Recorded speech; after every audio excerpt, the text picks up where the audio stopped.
নেতা হওয়া সহজ নয়। পদ পেলেই আপনি নেতা তা কিন্তু নয়। নেতা হতে হলে উদার হতে হবে, কর্মীদের ভাইয়ের মতো আগলে রাখতে জানতে হয়। অনেক বড় বড় পদধারী ব্যক্তিকে দেখেছি যাদের পদ চলে যাওয়ার পর তাদের পাশে আর কাউকেই দেখা যায়নি। বিপরীতে কারো কারো পদ নেই, কিন্তু তাদের পাশে অসংখ্য লোক থাকে, কারণ তারা জানেন কিভাবে ভালোবাসতে হয়, কাছে টানতে হয়। পদ আছে বলে আজ আপনার কাছে অনেকেই আসছে, তারা কিন্তু আপনার কাছে নয়, পদের কাছে আসেন, আসতে বাধ্য হচ্ছেন।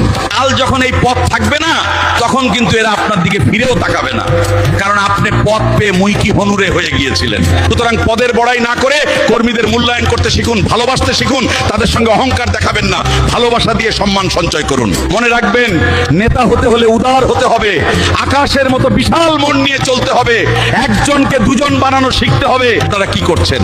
যোগ করার পরিবর্তে প্রতি মুহূর্তে মাইনাসের খেলায় মেতে উঠেছেন।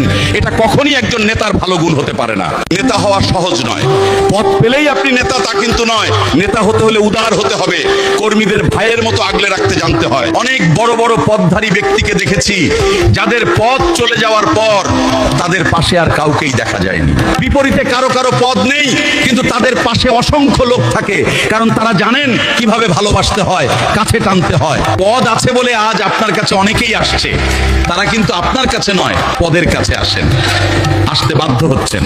কাল যখন এই পদ থাকবে না, তখন কিন্তু এরা আপনার দিকে ফিরেও তাকাবে না, কারণ আপনি পদ পেয়ে মুইকি হনুরে হয়ে গিয়েছিলেন। সুতরাং পদের বড়াই না করে কর্মীদের মূল্যায়ন করতে শিখুন।